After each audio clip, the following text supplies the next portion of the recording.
Пайгамбар саллаллаху алейхи ва саллям айтат: "Ман кал", ким айтса дейт. Алладан ала турган жолду айтып берип атат. Не деп? "Ман кал", Тирмизи шарифте келет. Ким айтса: "Ашхаду ан ла илаха иллаллах вахдаху ла шарика ла, илахан вахидан, ахадан самадан, лам яттахи сахибата вала валадан, ва лам якун лаху куфуан ахад." Болду шуну 10 маррат 10 жол айтса, "Катаба лаху 40 алф хасана", Алла Таала ага 40 миллион сауап жасап дейт. 10 жол айтасыз, Алладан 40 миллионду алып коесуз, таксыр. 40 миллионду аласыз. 40 миллионду аласыз.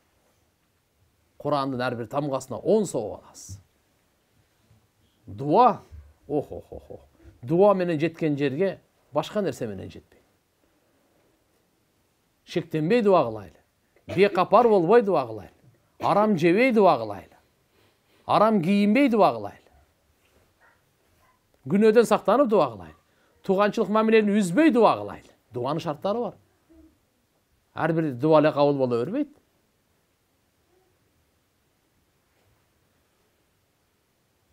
Энелер бекем дуа кылсын.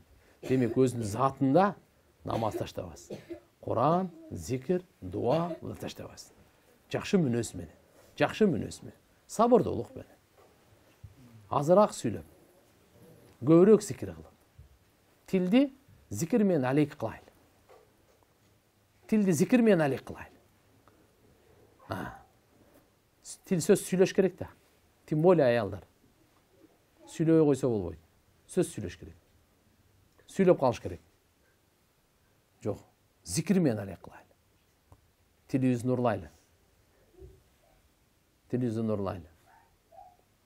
Алла Таала берген тилди нурлайлы. Ушу менен ахиретти курайлы. Курайлы. Тилибиз сүйлөбөй турган учур келет, аны күтпөй эле коелу. Келет. Бирок ага чейин ахиретти курдуруп алайлы. Ахиретти курдуруп алайлы. Үйдө тамак жасап атканча деле азыркы зикирди 10 жол айтып койсоңуз болот да. Картошка турап атып деле, сабыз турап атып деле айтып.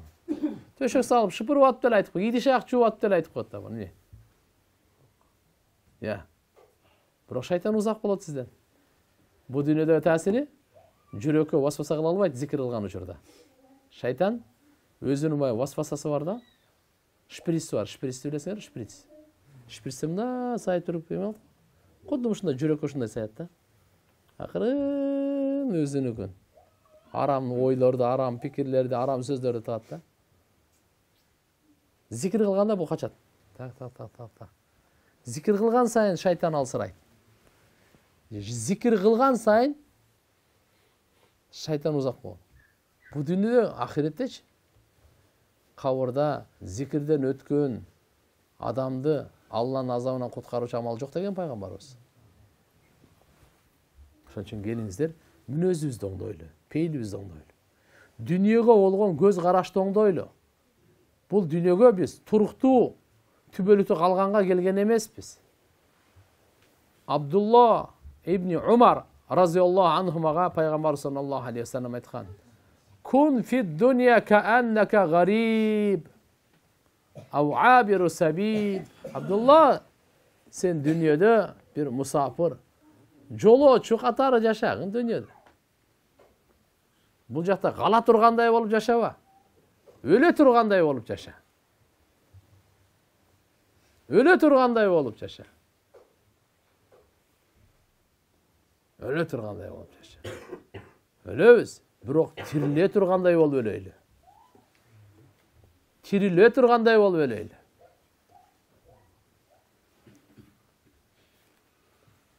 Өзүңдү өлүктөрдүн катарында эсептегин дейт. Шайтанын семиргенде удда нафсак мин ахлил кубур. Шайтанын семиргенде кандай дейт? Кабыр ээлеринин катарында эсептегин өзүңдү. Ушу шайтан азгырып бизди алсыратып атат да, багымдатка тургузбайчы. Куран окуп турбай, телефон аштырып атпайбы? Куранга бир 15-20 мүнөт бөлгөндүн ордуна 2-3 саат телефондо отуруп атпайбызбы? Шайтан эме анан не? Минип алып турбу? Минип алып турбу барыбызды? Вообще эле минип алып турду. Чапкылап калагандай. 2-3 саат мындай эле өтөт. Куранга 1 саат убакыт бере албайбыз. Кыйналып кетебиз, кысылып кетебиз. Эмнеден? Шайтандан. Анан не? Дозокко бара турган амалды кылыш оңой болуп калганда, бейишке бара турган амалды кылыш кыйын болуп калганда, билип кой, точно шайтандан. Убакыт болуп кеткен жок. Сөзүбүздү жыйынтыктайлы. Урматтуу энелер, эже карындаштар, агалар, достор, инилер, келиңиздер, ар бирибиз Алла менен байланышыбызды оңдойлу. Мамилебизди оңдойлу. Алла менен күмөнүбүздү оңдойлу. Үмүтүбүздү бекем кылайлы. Коркуубузду, Алла Тааладан коркуубузду күчөтөйлү. Сүйүүбүздү күчөтөйлү. Жакшы көрөйлү. Күн сайын айтайын. Я Алла, сен мага көз бердиң, сага рахмат дейли. Я Алла, сен мага тиш бердиң, сага рахмат. Тил бердиң, сага рахмат. Кулак бердиң, рахмат. Бир алым айтмакчы, тишиң ооруса, зубной врачка барасың. Жулдурган үчүн рахмат айтасың. Кыйкыртып жулат, акчаны дагы бересиң. Рахмат, телефондон кайра-кайра айтасың. Рахмат эле рахмат. Тишиңди жулуп салганга рахмат айтасың, тиш бергенге бир дагы рахмат айтпапсың го, Тиш бергенге бир дагы рахмат айтпапсың. Бир тамчы суудан тишти ким жаратат? Ким жарата алат? Тиштер жок болсо кандай кыйналабыз? Бир тишке кыйналабыз го, чайнай албай. Бардыгын берди го, тыйыны жок эле. Неематтар менен алек болуп, неематтарга аралашып калып, неемат берүүчүнү унутуп калгандын аты Курандагы канут деп коет. Шүгүрсүз. Алланын берген неематтарын иштетет дагы, неематы менен алек болуп кирип кеткен, чөмүлүп калган, неемат берүүчүнү унутуп калган да. Неемат берүүчү Алла мун'им. Неемат берди. Бала, перзенти, көптөн бери уулду болуп эле, уулду болдум. Саар кеч кучактап, жакшы көрүп, ушуну бергенде рахмат айтып кое берсең, бягы.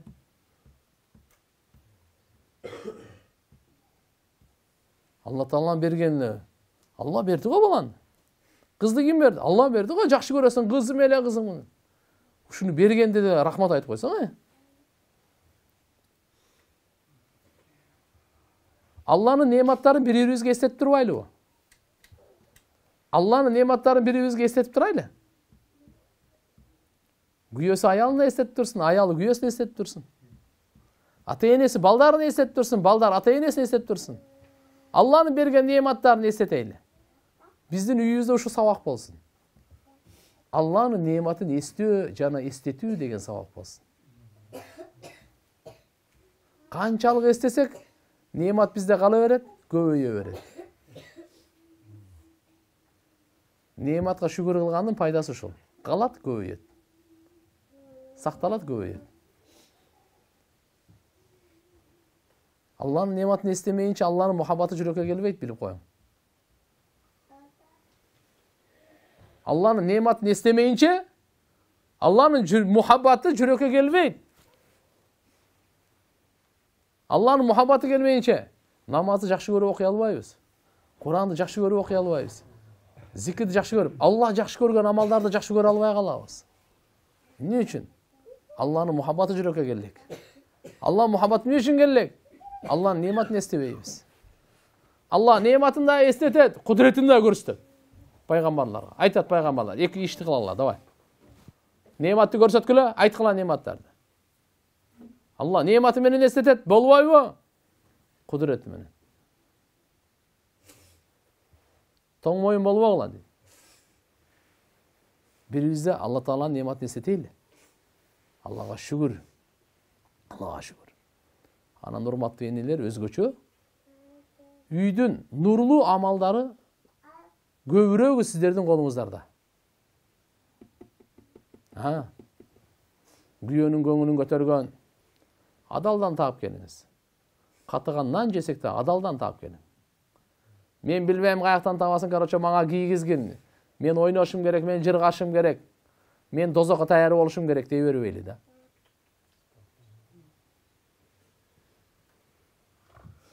Катыгандан жесек да бизди адалдан баккын.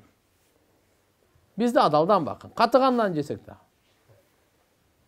Алла рызкыбызды жазып койгон. Рызкыбызды берет. Күнөөгө түртпөгүлө күйөөңүздөрдү.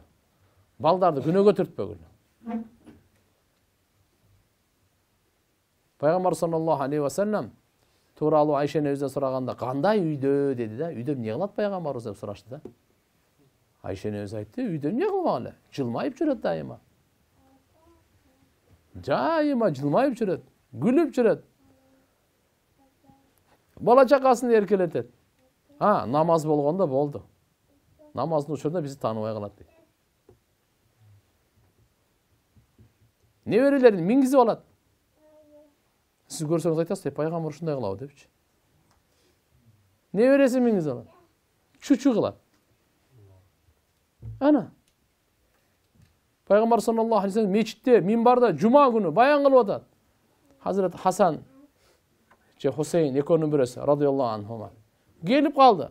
Минбарда хутбаны таштап коюп эле жүгүрүп түшүп калды го. Минбарда хутба калып кетти. Жакшы көрүп. Балдарды жакшы көрөйлү. Балдар жакшы көрөйлү. Пайгамбарыбыз неберелерин эркелетип жакшы көрүп атса, bir сахаба келип, "Я Расулулла, мен 10 балам бар, вообще бирөөсүнө өпкөн дагы эмесмин" дейт. Жакшы көргөн эмесмин дейт. Пайгамбарыбыз эмне деп жооп берди, айтайынбы? Кимдин жүрөгүнө Алла райымдуулук салбаса эмне кылайын деди. Райым кылуучуга райым кылынат деди. Пайгамбарыбыз аял затына өзгөчө мамиле кылган. Кордогон эмес. Вообще кордогон эмес. Кол көтөргөн эмес, вообще. Риваятта келет. Аялдарды урматтуулар гана урматтайт. Урматтуу эркектер пешенеге мээге жазып койгула. Аялдар ким? Энелер, апаларыбыз.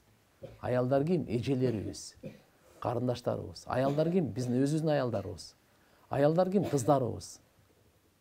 Ла юкримун ниса илля карим. Урматтуулар гана урматтайт. Кимдер урматтайт экен? Эркек урматтайт да.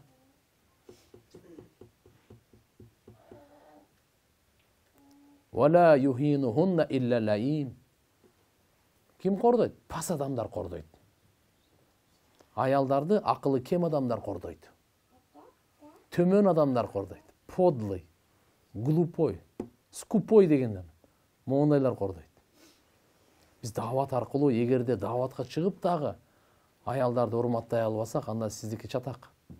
Сиз калп эле даватта жүрөсүз, өзүңүздү алдабай эле коюң. 4 ай 40 күн деп мактанбай эле коюң. Вообще мактанбаңыз сиз. Эгерде сиздин таквалыгыңыздан эң биринчи үй бүлөңүз пайдаланбаса, сиздин жакшы мүнөзүңүздөн мөмөңүздү үй бүлөңүз жебесе, биринчи биздин жакшылыгыбыздан үй бүлөбүз алсын. Ошолор пайдалансын. Сиз оңолдум деп атасыз, тазаландым деп атасыз, адам болдум деп атасыз. Аял бала чагаңызды пайдалансын. Аялдар күйөөнү уруксатсыз иштерсе кылбагыла. Сиздерди ушунча урмат көрсөтүп атса, багып атса, кийинтип атса, карап атса, буну уруксатсыз болбойт. Даже нафил намазга күйөөнүн уруксаты керек дейт. Нафил орозого күйөөнүн уруксаты керек. Фарыздарга уруксаттын кереги жок го, нафилдерге. Бирөөнүн баласын эмизгенден күйөөнүн уруксаты керек. Көчөгө чыккан тим эле айтпай эле коеюн. Күйөөнүн уруксатсыз үйгө башка бирөөнү киргизгенге да акысы жок. Күйөөнүн төшөгүнө бирөөнү отургузганга да акысы жок. Биз бүгүн бирибиздин укугубузду билбегендиктен бирибизге зулумду кылып атабыз. Кыянат кылып атабыз. Андай болбойт. Өчөшпөйлү. Өчөшүп жашаган жакшылык алып барбайт. Кечиримдүү жашоо жакшылык алып барат. Кечиримдүү жашоо, көз жумуп коюу деген бар. Ошон үчүн үйдө иштимаий таалим, аял, баласы, күйөөсү, кызы чогуу таалим алайлы. Жакшы таалим алайлы. Фазаил амалды окудук міне, ошон бүттүбү? Жок, токто. Имандашайлы. Алланын нематтарын эстетейли. Пайгамбардын өмүр баянын окуп берейли. Курандын тафсирин окуп бериңиз. Фатиханын тафсирин окуп бердиңизби аялыңызга? Бала чакаңызга? Я. Аялыңыздын намазын уктуңузбу бир вообще? Кандай окуйт? Ат-тахият дуа кунутун уктуңузбу вообще? Мени тиричилик кылайлы. Бирок 24 саат эле дүйнөнүн аркасынан кууп жүрүп андай эмес да. Ибадаттарыбыз гана. Ошон үчүн урматтуу аялдар, анан кийин баарыбыз биринчи таква бололу. Мүнөзүңүздөрдү оңдойлу. Оңдоңуздар мүнөздү, Кайненеге жакшы мамиле кылуу. Апа, кайнене менен кайнененин келин ортосунда мамиле жакшы болсун. Ортосундагы мухаббат, таквалык, жөнөкөй аялды урматтагандан кайнененин даражасы жогору. Жагы жогору да. Кайнене да сиздин күйөөңүздүн апасы да. Өзгөчө карып калганда сөздөр кайталанып калат, карылык калдырып калат. Ар бир нерсесини мен ушинте өйрөт, өзүңүздү жей бербей, зикир кыла бериң. Дуа кыла бериң.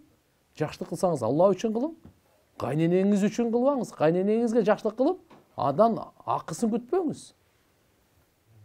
Ушу жакшы сөз айтса экен, мактаса экен деп, кереги жок аны мактоосу. Сиз мойнуңузда жакшылыкты кыла бериң, даража таба бересиз Алланын алдында. Алла үчүн кылыңыз, Алла кайтарат сизге. Бенде шүгүрсүз болот. Бенде шүгүрсүз. Ошон үчүн иншалла келиндер кайненеге ад души кызмат кылгыла. Чын жүрөктөн кызмат кылгыла. Бани Исраилдеги бир зынакор аял, Бани Исраил зынакор. Итке райым кылып, суу берип коюп, бейишке кирген. Алла ушул кылган амалын кечирип, күнөөсүн кечирип бейишке киргизип берген. Ит тили чыгып салаңдап калган, чаңкап күн ысыкта мына өлөйүн деп галошна суу алып туруп берип койгон эле. Мына пайгамбарыбыз айтты буну. Ай, кайнене бул адам го. Мусулман го. Күйөөңүздүн апасы го. Сооптун түгүндө каласыз. Чөмүлүп каласыз соопко. Кайненеңизге кызмат. Туура, кайненеге кызмат кылуу шарият сизди милдеттендирген эмес. Бирок адамгерчиликтин талабы дагы бар да. Бул деген мындай, кайненеңизге кызмат кылбасаңыз күнөөкөр болбойсуз. Күнөөкөр эмессиз. Бирок сизге даража кереги жокпу? Сизге сооп кереги жокпу? Дүйнө кайтар дүйнө дейт. Эртеге сиз да келинди болосуз. Көрөбүз. Жакшы сөзгө муктаж болгон учур келет. Ошого жеткирсин. Жакшы сөзгө, жакшы кызматка, жакшы мамилеге муктаж болгон көз чачырган учур келет. Ар бир адам баарыбызга келет, эркектерге деле. Ошон үчүн иншалла жакшылык кылып кое берели. Хадисте келет. Ким улууларга кызмат кылса, Алла Таала ушул карыганда ушундай адамды дайындап коет экен да буга кызмат кыла турганчы. Алла, керемет го сөз. Пайгамбар саллаллаху алейхи ва саллям dedi. Тайманбай кызмат кылыңыз. Кызматтан эчтеке болбойсуз. Текеберлик кетиши мүмкүн. Алланы табасыз. Текеберлик кетет. Улуу соопко жетесиз. Кызматтан урматтуу келиндер, колуңар булганып калбайт, самун менен жууп койсоң болот. Төшөк салып бер, эчтеке болбойт. Физарядка болот силерге. Зикир менен кыл, нурланасыңар. Тамак жасап, эмне кыйын адам? Кафырларга тамак берип бейишке киргендер бар. Биз кайненеге тамак берүүнү милдет кылабыз өмүр бою. Андай эмес. Энелер дагы отурат. Энелер шүгүр кылыш керек. Алхамдулилла, мен төрөбөсөм дагы ушу кыз келип мага кызмат кылып атат. Менин балдарым, кыздарым мен төрөгөндөр го кызмат кылбай эле турат. Ушу келин мага кызмат кылып атат ушу. Буну төрөгөн башка бирөө эле. Шүгүр кылайын ушуга келинге. Кудайым бериптир мага ушундай келин dedi. Enелер, кайненелер шүгүр кылыш керек. Ал кул эмес да. Кичине аяп койгула азмаз. Көп эмес. Көңүлүн көтөрүп кой, мактап иш кылдырта бер. Келинге эмне? Жакшы сөз эле керек да. О, мына менин келиним. Тамакты эптеп, күйгүзүп бышырып койсо деле мактай бер. Мына менин келинимде эч ким кыла албай. Менин келиним мына. Чындай, бекер кылып берип атпайбы? Шүгүр кыла бериш керек да. Кылбай койсом жанасын. Шарият милдеттендирбейт. Бул кул эмес. Жакшага сатып кызмат кылдырбай эле турабыз. Эки тараптан тең аша чапмай жок. Бул сөздө эле калып кетет. Үйдө пайгамбарыбыздын нурлуу амалы болбосо, бул ишке ашырыш кыйын. Ачык айтайын. Пайгамбарыбыздын нурлуу амалын кылайлы, көз алдыбызга ахирет келип калат. Сооп издеп калабыз. Ошо сооптун үстүндө любой кызмат бизге жеңил болот. Убакыт эле бир топ болуп калды окшойт. Сөздү бүтүрөйүн дейм, кайра эле бүтүргүм келбейт. Сиздердин талаптарыңыздарды көрүп, өзгөчө энелердин, эже карындаштардын, кыздарыбыздын талаптары. Баарыңыздар бактылуу болуңуздар. Үйдө эч бир жамандык болбос. Кичине ылдый-өдө болот. Сабыр кылып коюш керек.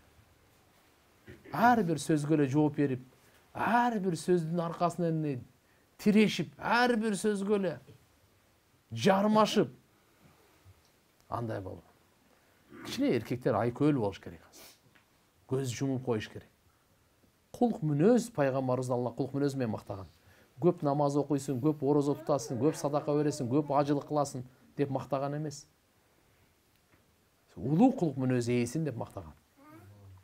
Кулк мүнөздүн алымдар айтат, 10-нан 9-у көз жумуп коюуда. 10-нан канчасы? 9. Дагы айтсаңыз? 9. Канча деген көппү бул азбы? 10-нан 9-у көңүл бурбай коюуда экен. Көз жумуп коюуда. Укпамышка салып коюңуз. Көрмөмүшкө салып коюңуз. Билмемишке салып коюңуз. Билесиз, билмемишке салып коюңуз. Көрүп, бардыгын байкап турасыз. Байкабышка салып коюңуз. Буну тагафул деп коет. Арабта тагафул дейт. 10-нан 9 ушундай экен. Кулк мүнөздүк. Бул бир эле аял бала чакага эмес, досуңузга деле. Досуңузга деле. Ата-энеңизге деле. Туура эмесин көрүп турасыз, туура эмесин билип турасыз. Ошо менен кагышпаң. Көрүңүз. Учуру келет, аны жое турган жолу башкача. Аны айтып берейинби? Кийинки сабакта. Кандай дейм? Азыр эле. Ага чай берейли. Тахажжудда дуа кылайлы. Колуңуздан келбесе кичине белек берип коюң. Жүрөгүңүздү Алла Тааладан сураңыз. Я Алла, ортобузга мухаббат берчи. Ошо жаман ишин таштасынчы. Сурадыкпы, эми барсак, мухаббат менен барып айтабыз да. Мына сизге туура келбейт экен. Мынаны ташта деп буйрук бербең. Ташта, мына туура эмес, ана мына депең. Ушу сизге мындай кичине жарашпай калып атат да. Башкасы баарды орунду, машалла. Ушу кичине. Я. Үй салып бир кирпич коюп койгондой болуп калат да. Көңүлүң көтөр.